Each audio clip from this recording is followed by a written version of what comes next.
Tout joyeux, bénissons le Seigneur. Chantons et célébrons ses louanges. Adorons avec foi le Seigneur. Nous joignons au céleste, allant, vive à Dieu, gloire à Dieu, victoire à Dieu, victoire à Dieu. Que ce chant retentisse en tout lieu. Victoire à Dieu, victoire à Dieu. Que ce chant retentisse en tout lieu. Tout joyeux. Et frères et sœurs, que le Seigneur ce soit encore nous bénisse. C'est toujours la joie et un privilège de se retrouver au milieu de nos bien-aimés frères. Vous avez des salutations du pasteur Théophile Jacques, de l'Assemblée de Bouquet, ainsi que tous les autres serviteurs qui travaillent avec lui. Ils vont dire bien des choses.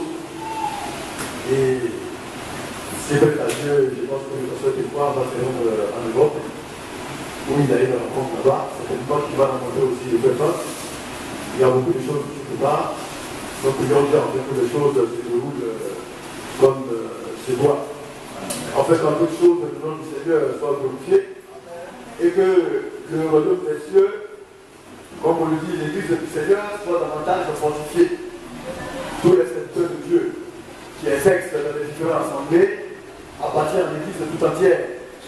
Un serviteur de Dieu n'est pas pour une seule assemblée, mais c'est pour toute l'église du Seigneur.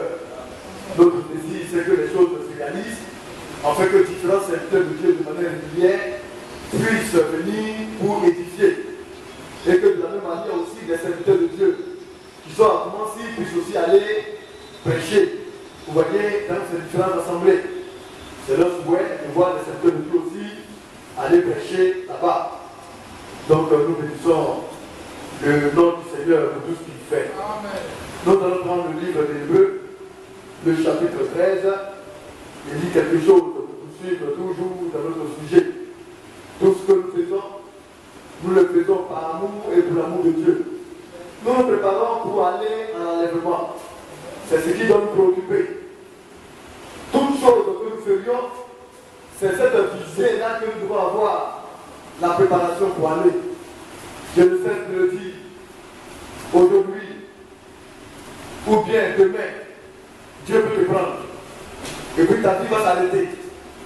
C'est pourquoi l'enfant de Dieu doit s'évertuer à être prêt.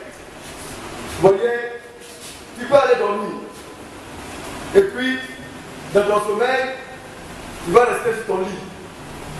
Tu peux sortir, et puis, un tragique malheur peut t'arriver. Un accident, on n'est jamais à l'abri. Mais c'est le Seigneur seul qui nous garde. Et quand nous regardons le messager de notre temps, c'est lui que Dieu a utilisé pour nous donner sa parole. Mais il est mort comment? Par accident. Accident de voiture. Dieu a utilisé ce moyen-là pour enlever son serviteur. C'est pour dire que, étant sur cette terre, c'est Dieu seul qui tient notre vie dans ses mains. C'est lui qui décide. S'il t'a donné 20 ans de vie, cela est dans son répertoire. S'il t'a donné 15 ans, 30 ans, ou bien 50 ans, ça ne regarde qu'à Dieu lui seul. Mais nous ne savons pas quand est-ce que nous allons partir. Notre vie peut être abrégée d'un moment à l'autre. Mais est-ce que, si ce jour arrivait, est-ce que tu es prêt? Si la mort vient, la mort va être pour nous un gain. Ce n'est pas une peur. C'est pourquoi nous devons veiller à ce que constamment nous soyons toujours prêts. Si le Seigneur venait d'un moment à l'autre, est-ce que nous serons prêts à partir avec lui? C'est de cela qu'il s'agit, bien aimé. C'est pourquoi nous devons prendre conscience. N'agissons pas. Et puis demain, nous allons regretter. Ne prenez pas une position qui n'est pas la vôtre. Les enfants du monde ont leur manière de faire. Ils ont leur regard. Ils ont leur manière de vivre. Mais l'enfant de Dieu, ou bien le fils et la fille de Dieu, a sa manière aussi de faire. C'est pourquoi Dieu a donné des instruments pour que nous sachions nous comporter. Si tu as un problème avec ton frère, règle ton problème avec ton frère. Si tu as un problème avec ta soeur, règle ton problème avec ta soeur. Fasse que le nom du Seigneur soit glorifié. Ne fais pas de sorte que le Seigneur soit ton ennemi. Et la parole de Dieu nous enseigne cela. Mais l'homme, est-ce qu'il prend garde à cela? Est-ce que l'homme considère ces choses? On se pose souvent la question, est-ce que l'homme sait pourquoi il vit? Ou bien quand nous venons à l'église, est-ce que nous savons pourquoi nous venons à l'église? Nous venons à l'église dans le but de plaire au Seigneur. On plaît au Seigneur, c'est de faire selon que la parole de Dieu nous la recommande. Alléluia. Alors prenons conscience, bien aimés, parce que la vie que nous vivons, ce n'est pas pour quelqu'un d'autre. C'est pour nous-mêmes. Et nous le faisons de dire. Ce n'est pas un frère qui va rendre compte pour un autre frère. Ce n'est pas une soeur qui va rendre compte pour une autre soeur. Et ce n'est pas le mari qui va rendre compte pour son épouse. Ou bien l'épouse qui va rendre compte pour son mari. Chacun est responsable de sa vie.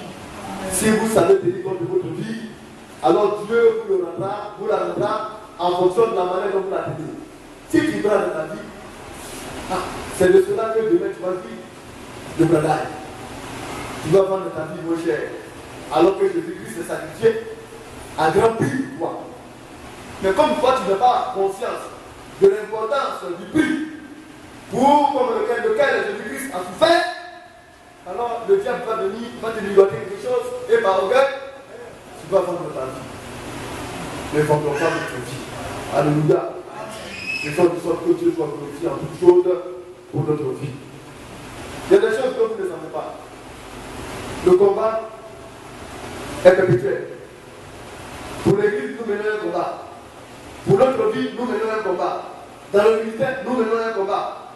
Aussi longtemps que nous serons sur la terre, c'est le combat que nous mènerons. Mais comment menons-nous le combat? Vous voyez, beaucoup de choses est à faire. Que Dieu nous aide à comprendre et à agir comme lui le désire, et non comme nous le désirons. Nous allons prendre l'Hébreu 13 et dire quelque chose pour entrer dans notre sujet. Que le Dieu de paix, oui, notre Dieu est un Dieu de paix. Oui, si la paix dépend de toi, fais la paix avec le monde. Pour nous, enfants de Dieu, la paix dépend de nous. Parce que notre Père, notre Dieu, est un Dieu de paix. Oui. Si je vois que mon frère est fâché, ma soeur est fâchée, je me dois de faire tout pour être en paix avec mon frère et ma soeur. C'est un devoir obligatoire. Parce que notre Dieu est un Dieu qui aime la paix. Alléluia. Que le Dieu de paix, qui a amené la ténèbre, le grand berger. Lui, Jésus est le grand berger. Nous, là, nous sommes les petits bergers. C'est comme cela. C'est lui qui est la source de toute chose. Aucun serviteur de Dieu ne s'est envoyé lui-même. Mais tout serviteur de Dieu exerce par le moyen de notre Seigneur Jésus-Christ. C'est lui le grand apôtre. C'est lui le grand évangéliste. C'est lui le grand docteur. C'est lui le grand prophète. Et il est le grand pasteur, le grand berger. C'est lui qui nous envoie. C'est pourquoi celui que Dieu envoie, si tu ne le reçois pas, tu ne reçois pas le Seigneur. Les règles du Seigneur sont telles qu'on ne les comprend pas. Un prophète est quand il vient, si tu le reçois, le mandat que le Seigneur lui a donné pour toi, alors tu recevras la récompense qui est liée à son ministère. Mais si tu ne le reçois pas, tu perds la récompense. Celui qui reçoit un prophète en qualité de prophète, il reçoit la récompense du prophète. Matthieu 10. Alléluia. Celui qui reçoit même injuste, c'est-à-dire que ton frère est là. Ton frère est devant le pouvoir qui se vêtit mature dans l'amour de Dieu, à être présent à l'église, à écouter la parole de Dieu et à vivre de la parole de Dieu, parce qu'il a eu en lui l'amour d'accepter le Seigneur, il est justifié. Il devient juste. Si tu le refuses, tu rejettes le Seigneur. C'est pour dire rejeter un simple frère. Le Seigneur peut dire, entre nous deux là, c'est fini. Tu vas venir danser, tu vas venir chanter, tu vas sauter, tu vas crier de joie. Le Seigneur a mis une croix sur toi parce que tu as rejeté ton frère qui est juste. La vie est bizarre, étrange. Les voix de Dieu ne sont pas nos voix. Les pensées de Dieu ne sont pas la manière dont nous pensons. On interprète les personnes. Toujours la conviction dans le cœur, la haine dans le cœur. Et ces personnes ne peuvent pas abandonner cela. Elles dorment avec cela. Elles se réveillent avec cela. Mais quand est-ce qu'on va finir avec cela? On va t'interpeller combien de fois? Tu es pour nous avec quelqu'un, tu vas régler. C'est l'amour de Dieu qui te guide, ou bien c'est l'amour de toi-même, de ta propre personne. Mais en ce moment, on n'est plus à l'église. Reste dans ton milieu, fais ce que tu veux faire. Ne trompe pas les hommes en venant à l'église, tu peux t'asseoir et montrer que tu as l'amour de Dieu dans ton cœur, alors que c'est autre chose. Ce sont tes propres, comme on dit, lois et règles que tu vis.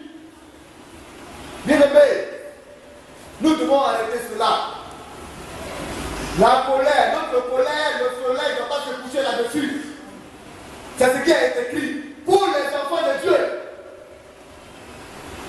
Mais le pasteur ne peut pas amener de quelqu'un. Est-ce que réellement le frère il est tombé, il était en colère hier? Est-ce que réellement il a dormi sans colère? Le pasteur ne peut pas faire cela. Mais le grand berger, lui, il sait tout. Mais il dit rien. Il regarde. Mais il a donné sa parole. Il a donné son conseil pour te sensibiliser, pour t'interpeller, pour te ramener. Qu'est-ce que tu fais de cela?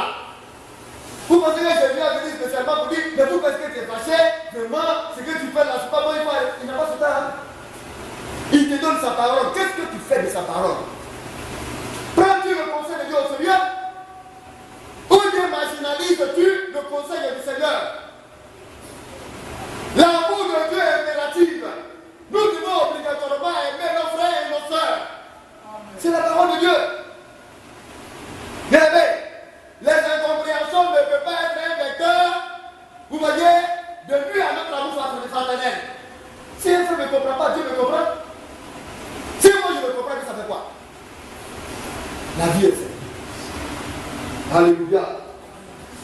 Alors, Jésus est notre grand berger.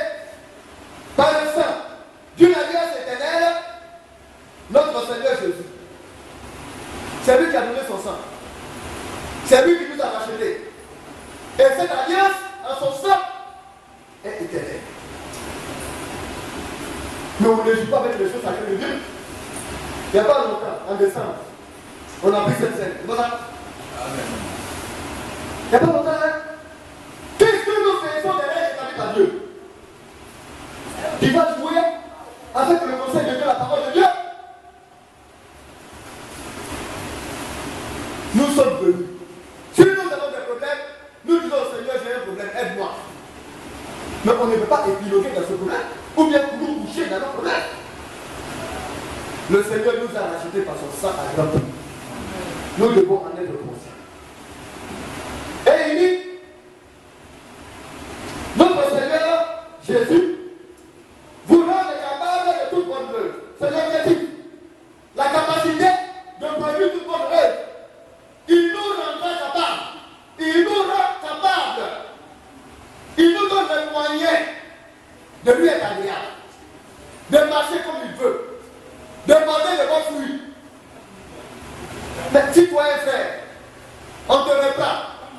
Tu ne peux pas revenir. Mais les procédures de la parole de Dieu vont être exécutées. Il y a un malheur au milieu des frères et des sœurs, c'est que les frères et les sœurs n'aiment pas appliquer la parole de Dieu. Or, c'est le remède pour nous guérir. Ton frère agit mal, tu le vois. Mais tu as fait de lui dire la vérité. Mais il faut t'approcher selon les règles de la parole de Dieu. Va avec ton frère et reprends-le. S'il le refuse, tu reviens pour accomplir encore la parole de Dieu. Tu peux avec toi un ou deux témoins, afin que vous soyez trois témoins. Vous repartez encore pour le reprendre. sûr devant tout le monde, parce qu'on va le mettre devant tout le monde ici. Si même il ne peut pas venir, on va le déclarer. Parce qu'il sera considéré comme un publicain, un païen. Non, on ne fait pas cela. Les frères agissent mal. Des sœurs agissent mal. On se comporte comme des païens. Et puis, on a du mal même à nous reprendre les uns et les autres. Et cela perdure. Un problème qui demeure. Un frère qui en veut à un autre frère. Une sœur qui en veut à une autre sœur. Mais parce qu'on a du mal à appliquer la parole de Dieu. On se le rebelle pour nous guérir, afin que l'amour fraternel soit une réalité au sein de nous. Appliquons la parole de Dieu. Bien aimé, si tu vois un frère qui passe son temps à calomnier, va et puis reprendre plus vite que frère, j'ai constaté. Il faut arrêter. S'il continue, tu peux être notre frère, tu nous battez, frère. Ce comportement que tu as fait là, tu fais là, ça divise, c'est pas bon, il faut arrêter. Et s'il refuse, vous l'amenez devant le pasteur. Parce que c'est le pasteur qui a le dernier mot. Le pasteur peut l'exhorter. S'il refuse de l'écouter, alors le pasteur va le conduire devant le conseil des anciens pour qu'une décision finale soit prise sur ce frère-là, afin qu'il le coupe de la crainte et qu'il sache que dans la maison de Dieu, c'est une maison de correction et de jugement. On ne fait pas n'importe quoi dans la maison de Dieu. C'est parce que les frères et les sœurs ne veillent pas que les frères meurent spirituellement. Or, si on veille les uns sur les autres, la mort spirituelle ne sera plus. Ce sera un réveil pour notre vie nous-mêmes et pour toute l'assemblée. Faisons ce que Dieu veut et non ce que nous voulons. Et nous verrons les retombées bénéfiques pour nos âmes. Alléluia. Et il dit, vous n'êtes capable de tout bonne œuvre pour l'accomplissement de sa volonté. L'objectif, c'est d'accomplir la volonté de Dieu. La volonté de notre Père. Qu'il le fasse en vous. Alléluia. Ce qui lui est agréable. Par Jésus-Christ, auquel soit la gloire au siècle des siècles. Amen. Qu'il fasse en vous ce qui lui est agréable. Et ce qui est agréable à Dieu, c'est par Jésus-Christ seulement qu'on peut y arriver. C'est par lui. Si tu veux passer par quelqu'un, tu n'y arriveras pas. Si tu veux essayer de te faire forte, tu ne peux pas y arriver. C'est pour pas de grâce. Tout est par lui et pour lui. Par amour de Dieu et pour l'amour de Dieu. Quand un frère vient et puis il nous reprend, toujours il nous regarde. Quand il faudrait qu'il y a quelque chose qui ne va pas, il vient et puis il nous dit frère, ça là c'est pas bon. On le regarde mal. On se dit que le frère là il ne nous aime pas. Le frère là il est déjà tout le temps, c'est sûrement il trouve quelque chose à dire. Mais c'est le plus grand amour qui existe. Amen. Tu vas fouiller, tu vas monter, tu vas descendre. Dieu est en train de témoigner que c'est le frère qui t'aime le plus. Mais comme tu ne comprends pas, comme tu ne vois pas, tu vas croire qu'il t'aime. Alors qu'il veut que réellement tu y arrives. Et que tu sois, vous soyez au même pas. Et que demain Dieu ne te rejette pas. Mais comme tu es aveugle, tu veux te cacher dans les ténèbres, tu fais ce que tu veux. Lui aussi, il ne veut pas que tu sois réellement dans les ténèbres, il veut que tu sois à la lumière. C'est pourquoi à chaque fois qu'il constate, il s'approche de toi et il te reprend. Maintenant, quand même que le frère reprend, il doit aussi savoir reprendre. Parce que nous devons apprendre aussi à reprendre dans la douceur, à reprendre dans l'amour. Toutes les cultures, nous commençons d'abord par reprendre selon les règles de Dieu. Quand ça ne va pas, on s'approche et on reprend. Quand on commence cela, celui que tu vas reprendre là, lui aussi va détecter. Quand tu as fini de le reprendre, si tu l'as mal repris, autant qu'on viendra, tu t'appelleras pour dire que la dernière fois là, je te remercie parce que tu es venu me reprendre, mais quand tu me reprenais la frère, vraiment je n'ai pas senti l'amour dans ta réprimande. Et on se corrige. Il me corrige. Moi aussi je le corrige. Mais en des temps indiqués. Parce qu'en me corrigeant, demain quand j'ai venu le reprendre, il sera tellement dans la joie parce que je vais savoir le prendre. Et c'est comme cela qu'on aboutit à la perfection. Nous travaillons en tendant vers la perfection. Le Seigneur est en train de nous préparer. Est-ce que le Seigneur te prépare? Il faut accepter d'abord sa parole, ses règles, et tu verras que tu te prépareras mieux pour l'avènement du Seigneur. Alors nous étions en train de parler d'Abraham. De la séparation d'Abraham et de l'autre. L'autre a eu un penchant charnel vers les choses matérielles et terrestres. Abraham, lui, son penchant était spirituel. Il a regardé à Dieu plutôt que de regarder aux choses de la terre. Et nous avons pour père Abraham. C'est lui notre patriarche. C'est lui que Dieu veut qu'on ressemble. Parce qu'il a plu à Dieu. Et Dieu lui a imputé cela en justice. Abraham, notre patriarche, était un être spirituel. Il avait l'amour de Dieu dans son cœur. Et tout ce qu'il faisait, il essayait du mieux qu'il pouvait à interroger le Seigneur. Mais ce n'est pas qu'il n'a pas eu de faiblesse. Souvent Dieu nous donne des promesses. Quand nous, les promesses de Dieu sont là, parce que nous sommes humains, alors nous faillissons. Mais le Seigneur est là toujours pour nous ramener, pour nous indiquer la voie. Parce que le peuple à laquelle Abraham a été soumis, Dieu lui a parlé, c'est vrai. Mais après que Dieu lui a parlé, quand le peuple est venu, Abraham à un moment a désespéré. Mais c'est Dieu qui relève. C'est ça aussi la marche. Si tu marches et que tu ne connais pas un petit caillou, tu vas marcher sur un tapis rouge. C'est moelleux. Il n'y a pas d'obstacle. Quand tu marches, tes pieds rentrent dans les poils du tapis. Avec la douceur, tu ne vas pas sentir qu'il y a un petit caillou qui va te piquer. Ce n'est pas cela la marche de Dieu. C'est un point rocailleux. C'est un chemin étroit et difficile. Quand tu vas marcher jusqu'à un moment donné, tu auras soif. Et quand on t'aperçoit qu'il n'y a plus d'eau à boire, on te dit que là, c'est vrai que Dieu m'a parlé, mais je suis en train de mourir. Mais je fais comment? Dieu veut te montrer toujours que tu dépends de lui. Il veut te montrer toujours qu'à chaque fois, il faut l'invoquer. Parce que si tu le lâches, c'est fini pour toi.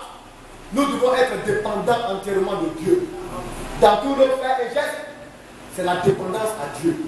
Et c'est ce que Dieu veut. Alléluia. Et c'est ce qui s'est passé avec Abraham. Nous allons lire cela dans le livre de Genèse. Après que Abraham se soit séparé avec l'autre, alors Dieu lui a rappelé les promesses. Genèse chapitre 13, à partir du verset 12, qu'on avait lu la dernière fois. L'Éternel a dit à Abraham, après que l'homme se fut séparé de lui, vous voyez quand l'homme est parti, Dieu me met venir encore Abraham. Lève les yeux. Et du lieu où tu es, regarde vers le nord. Et le lui dit. Alléluia. Il dit lève les yeux, regarde. Il faut regarder le paysage. Où tu es là, regarde vers le nord. Il faut bien regarder. Regarde jusqu'à dans la profondeur. Et là, qu'est-ce que je lui dis? Et regarde aussi vers le nord, vers le midi, c'est-à-dire le sud. Regarde à l'est et à l'ouest. Donc Abraham a tourné sur lui-même. Il a regardé devant. Il a regardé derrière. Il a regardé à gauche et il a regardé à droite. C'est là que le Seigneur lui a conseillé. Et il a apprécié toutes ces choses-là. Et le Seigneur maintenant lui dit, car tout le pays que tu vois, je te le donnerai. C'est une promesse. Il était là. Il a regardé. Mais souvent quand on marche, on n'est pas ambitieux. On ne marche pas pour nous-mêmes. Non. Il faut travailler, c'est vrai pour toi, mais à partir de toi, travaille pour ta descendance. Il faut regarder à l'avenir. Ce n'est pas ce qui est aujourd'hui, mais c'est important. Comme tout à l'heure, nous étions sortis avec le témoignage d'un monsieur qui avait les moyens. Le témoignage qu'on nous rendait aujourd'hui était avec le frère Simeon, le pasteur Alphonse, on est parti. Le monsieur était riche, il avait de l'argent, il avait les moyens. Il avait 2 grandes cours. Il avait des biens. Mais d'un coup, 30 ans plus tard, le monsieur s'est trouvé à rien, 0 francs. Il quémait le monde. La dame qui nous parlait de cela, ça donnait chez le coup. Et cette dame qui nous parlait, vous rentrez chez elle, les voitures sont alignées comme ça. Cela a dit, la vie là. Si tu ne sais pas t'y prendre, tu ne sais pas ce qui va venir demain. Personne, parce que les disait, on va parler du Dieu. Le Dieu, le statut qu'il occupait là, eux-mêmes, ils enviaient le Dieu. Ils ne pensaient pas qu'eux, ils pouvaient rivaliser le Dieu. Mais aujourd'hui, quel est devenu le Dieu? C'est Dieu qui connaît notre avenir. Je ne vais pas dire qu'il était millionnaire. Il avait les moyens. Et comme le frère disait, oui, ça nous tue, vous ne verrez jamais vu le non, hein, c'est idolique de tout temps de parler comme Dieu. Aujourd'hui, que tout l'homme est là. Tout a changé. Mais quand l'orgueil est rempli, non, qu'est-ce qui vient? C'est la chute. C'est pourquoi Dieu ne veut pas qu'on soit orgueilleux. Alléluia. Alors Dieu dit, je le donnerai à toi et à ta postérité après toi. Et à ta postérité pour toujours. Je le donnerai à toi, d'abord, il faut que ce soit plus. Et à sa postérité. Mais vous n'allez pas que Abraham lui-même là, il n'a pas dit en tant qu'état de ça. C'était une promesse. Dieu a décidé de lui donner. À lui et après lui, ses enfants. Mais quand Dieu lui faisait la promesse, Abraham n'avait pas encore d'enfant. Il n'avait pas d'enfant. Il dit, je donnerai ta postérité comme la poussière de la terre. Il n'avait pas un enfant. Il était déjà vieux. Et Dieu lui dit, tes enfants qui vont sortir de toi, ils seront nombreux. Si tu peux compter la poussière de la terre, il faut compter. Regardez. Il faut sortir, il faut prendre la terre, le sable, la main dans ta main. Il faut te lever pour compter. Tu peux compter le sable, il y a qui t'attrape la main. À plus forte raison, Dieu dit, regarde la poussière de la terre. Tes enfants seront comme ça. Pour dire qu'il y a beaucoup d'enfants d'Abraham qui vont être partout sur la terre. Maintenant, dans beaucoup d'enfants d'Abraham, est-ce que tu es un d'eux? Si tu es un de leurs, ta vie et ton comportement va aller dans le sens de la foi d'Abraham ton père. Parce que c'est par la foi qu'on va identifier qui est l'enfant d'Abraham et qui ne l'est pas. C'est par la foi. Ce qui a été sa foi, c'est sa foi. Alléluia. Continuons.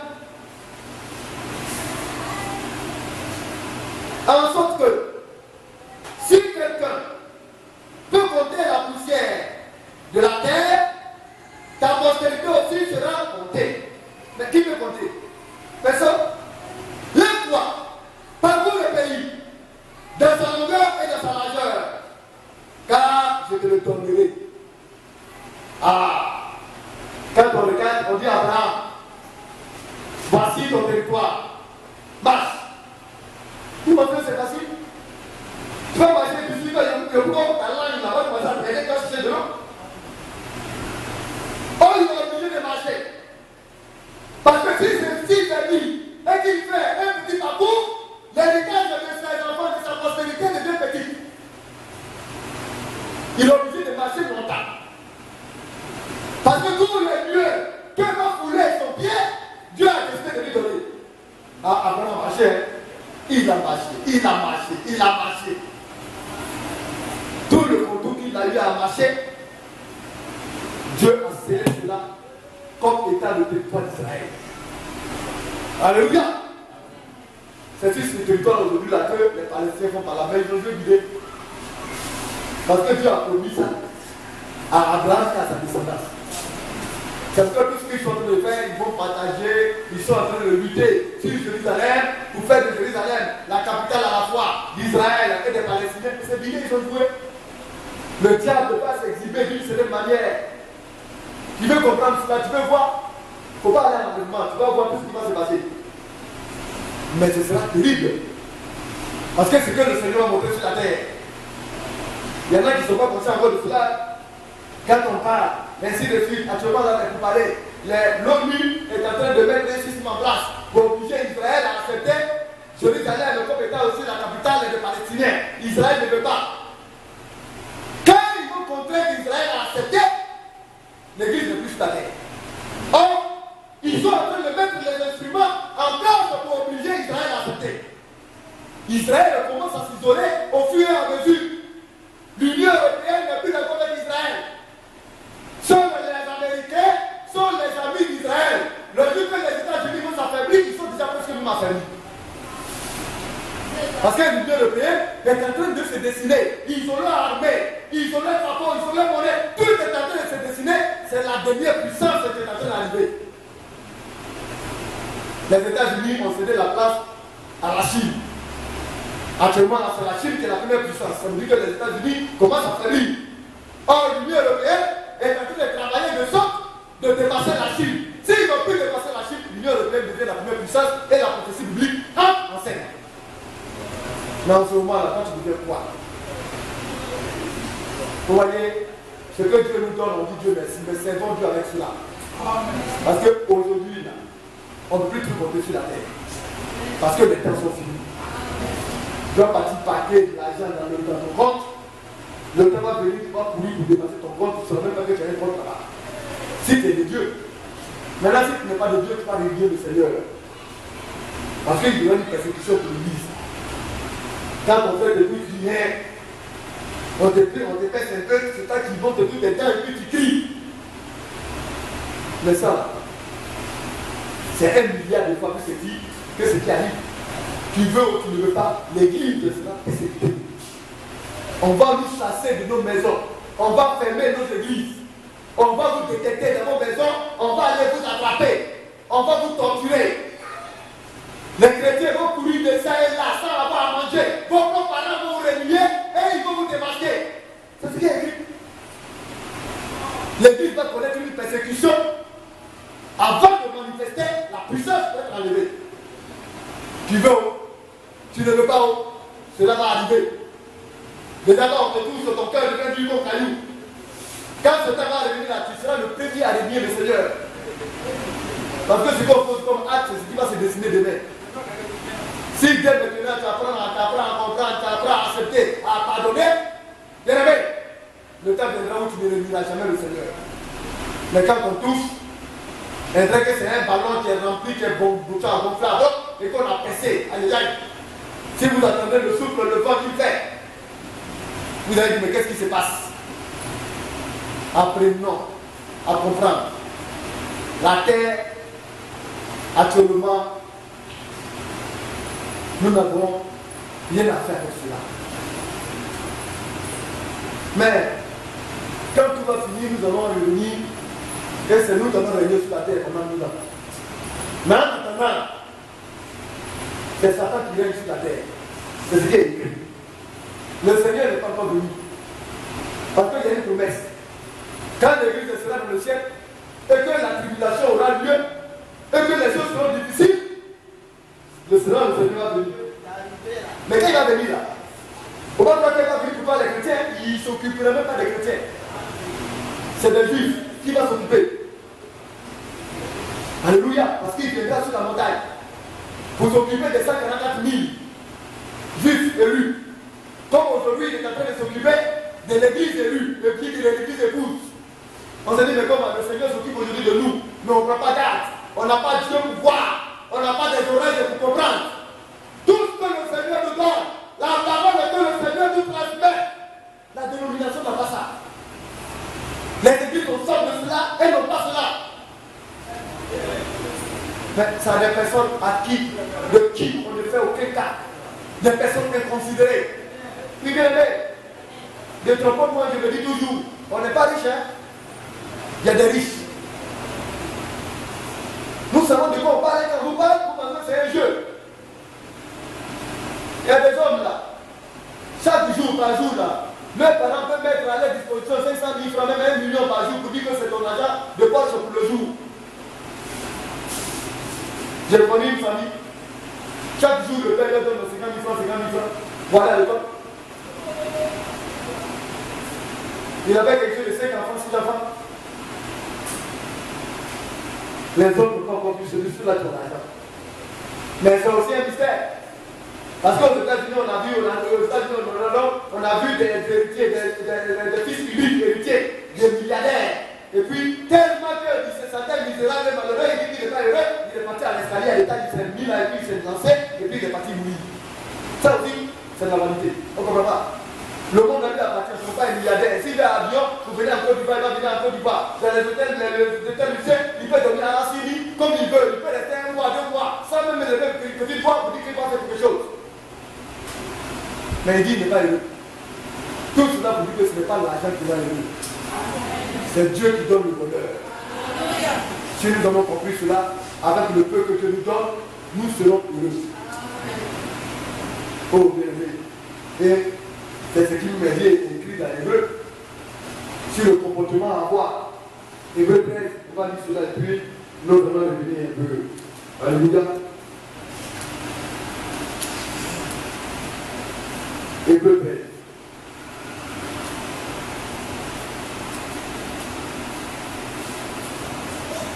Le verset 1. On nous interpelle. Et ça comme c'est un ordre. Une obligation pour ceux qui aiment le Seigneur. Persévérer dans l'amour fraternel. C'est-à-dire que moi déjà tu aimes. Tu aimes ton frère. Tu aimes ta soeur. Et puis Dieu te dit, le Seigneur te dit, il ne faut pas baisser les bras. Il ne faut pas te laisser distraire. Il faut t'accrocher à ça. Il faut continuer d'aimer ton frère et ta soeur jusqu'à ce que le Seigneur vienne. C'est ce que veut dire persévérer. Mais toi tu aimes aujourd'hui. Demain quand tu ne travailles pas, tu n'aimes plus. Une semaine, 2 semaines passent. Quand tu oublies, tu aimes. Après encore tu te fâches, tu n'aimes plus. On n'appelle pas ça persévérer. Bien aimé, par nos comportements, ne faisons pas dire à Satan que nous lui appartenons. Parce que nos comportements montrent au diable que nous lui appartenons. Mais quand c'est de Dieu, tu montres au Seigneur que tu lui appartiens. Ne laissons pas accès au diable. Persévérons dans l'amour de Dieu. Persévérons dans l'amour fraternel. Persévérer, c'est attendre.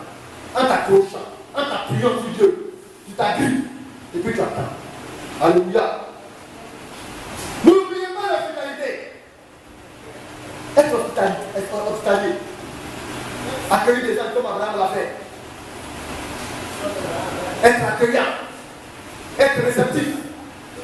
Ce que Dieu te donne là, c'est pour l'adorer et le servir. C'est pour cela qu'il te donne. Il t'a donné un peu. Ton frère vient, partage. Manger ensemble. C'est l'hospitalité. C'est l'accueil. Car en l'exerçant, quelques-uns ont logé des anges sans le savoir. Abraham, dans son cœur d'hospitalité, il ne peut pas laisser quelqu'un passer au devant de sa maison, sa tente, sans lui dire qu'il manger quelque chose. En faisant cela, il a reçu le Seigneur et les anges. Mais quand tu penses à toi, aucun homme ne te suffira. Quand le galop va venir, ça peut se prendre. Bien aimé. Souvenez-vous des prisonniers. Comme si vous étiez prisonniers. De ceux qui sont entraînés, comme étant aussi vous-même dans un corps. Que le mariage soit honoré. Vous voyez tout cela? Dieu mettait tout cela pour l'amour des enfants de Dieu. C'est pour l'adorer. Ceux-là qui vont se marier, et puis ils n'ont pas leur mariage, c'est dangereux. Mais où est-ce qu'on honore le mariage? C'est dans le christianisme. Le musulman, lui, il a pris une petite femme. 56 ans, 7 ans, il trouve que la petite femme ne le convient plus, il cherche encore une deuxième. Le Coran demande à l'aide de prendre du caca. Il y en a qui ont dépassé avec l'accord des imams, ils sont arrangés, ils ont pris 5-6. Alléluia. Puis, le beau-frère de mon épouse, est-ce qu'il expliquait de ce moment? Il a tellement l'argent, il est parti voir les imams. Les imams lui ont donné le hockey. Il est allé même au-delà des 6. Et puis il est assis. Il met les gars par là. Maintenant il est devenu Dieu, il fait quoi avec ça? Mais on parle d'un lit conjugal, on n'a pas dit d'un lit conjugal. Dieu il est précis dans ce qu'il fait.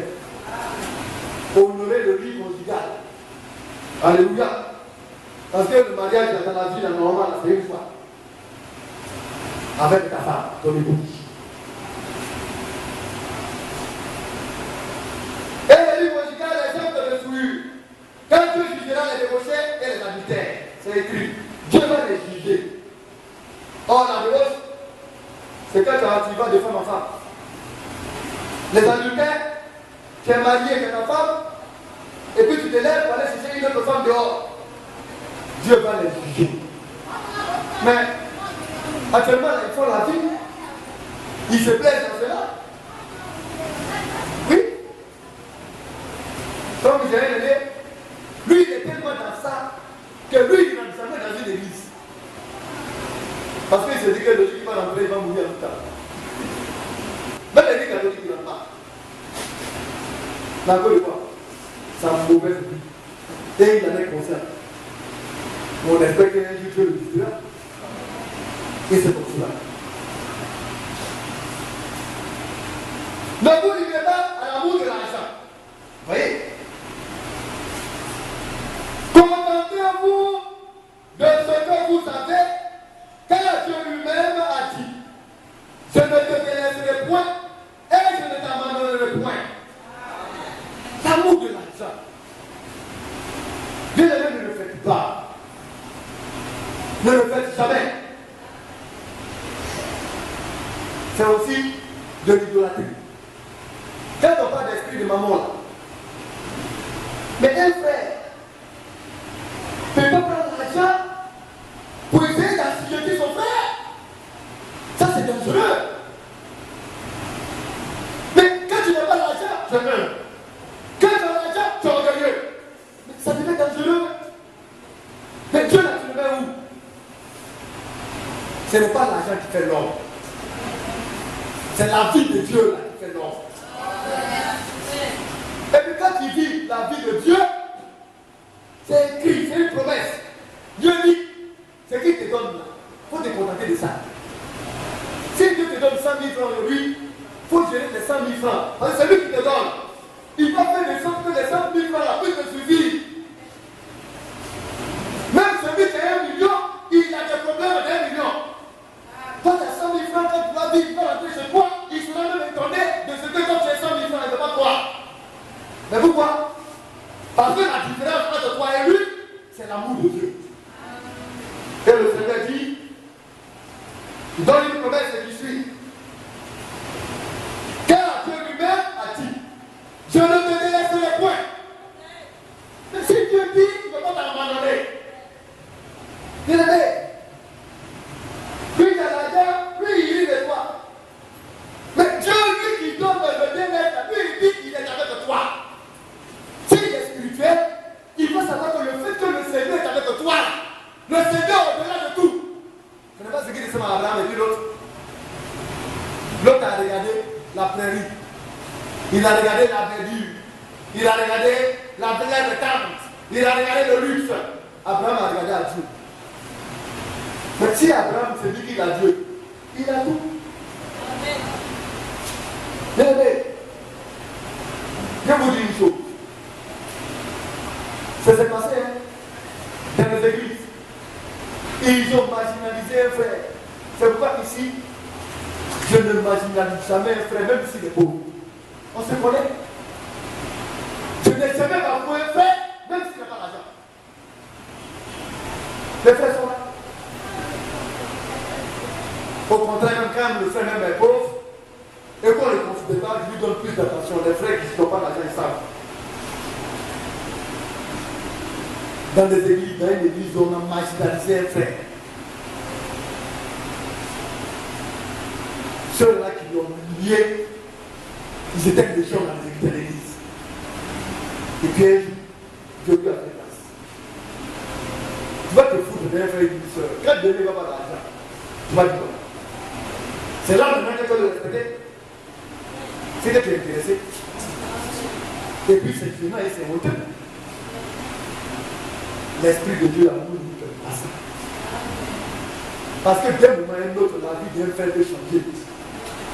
Comme aussi, si le frère ou la soeur n'est pas dans l'amour de Dieu, il peut dégringoler. C'est l'amour de Dieu qui tient les frères dans un niveau. Dieu te donne l'argent. Quand Dieu te donne l'argent, là où on dit mon frère, on va donner 10 000 francs, toi tu sais que Dieu t'a donné l'argent. Et puis tu te lèves, quand tu donnes 10 000 francs, c'est comme les autres. Mais c'est normal ça. Mais est-ce que tu sais pourquoi Dieu te donne l'argent? Il te donne l'argent parce qu'il a mis l'argent de ta poche. Là où les frères vont donner 10 000 francs, toi tu t'as donné 30 000 francs, 50 000 francs. Parce qu'il t'a donné pour cela. Mais quand il te donne, comme tu ne discernes pas, et que tu ne sais pas donner de son maison, mais il va t'arracher ça. Parce qu'il t'a donné, mais toi tu ne veux pas donner, tu veux être comme les autres. Pourquoi? La libéralité, c'est quand on donne, quand Dieu verse dans notre compte. C'est de notre libéralité. Lui, il t'a donné pour que tu donnes. Bien-aimé, que les frères comprennent. Tout ce que Dieu fait de nous, c'est pour sa gloire. Ce n'est pas pour quelqu'un. Les serviteurs de Dieu n'exigent pas beaucoup de choses. Mais il faudrait qu'on dise aux frères, ce que les frères sont, c'est grâce à Dieu et à sa parole. Et c'est cela. Dieu va te donner les moyens. Dieu pouvoir pour toi. Tu pries, tu pries. Tu veux voir les serviteurs de Dieu, ils prient. Dieu t'ouvre les portes. Et puis tu veux faire offrande. Tu viens et puis tu mets 500 francs dans la panier. Alors que Dieu lui sait que tu peux mettre 10 000 francs, 20 000 francs dans la panier. Et puis tu es là. Et puis tu es assis dans ton salon. Et puis tu dis non, mais vraiment, les serviteurs de Dieu, ils sont bien.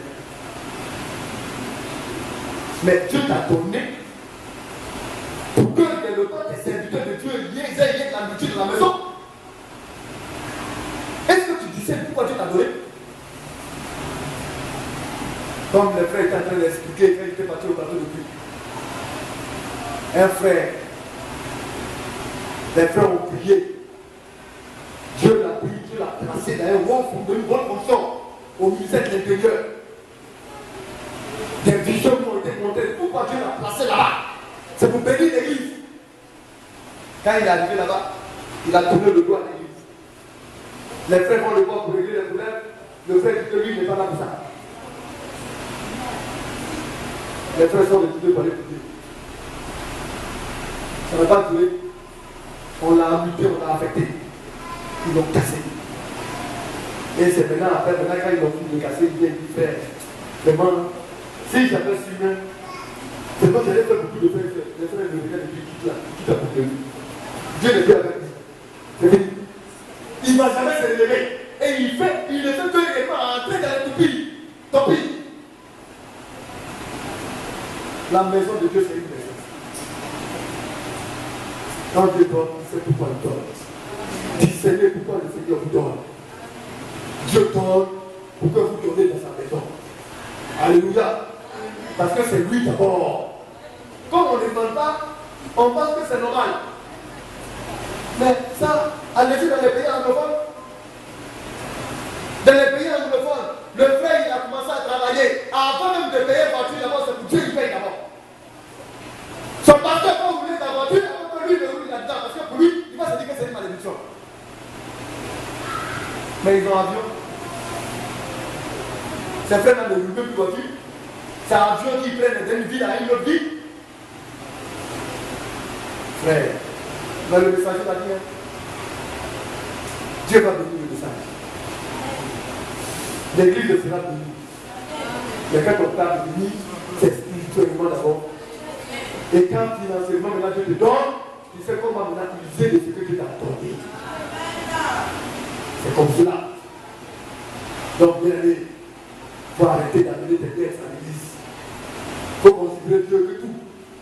C'est lui le béni d'abord, avant toute chose. Alléluia. C'est cela. Quand vous voyez le gouvernement, quand on parle d'un ministre, vous pouvez le nom moquer d'un ministre. Mais c'est dans le gouvernement de Dieu, les hommes se moquent des ministres de Dieu. C'est étrange.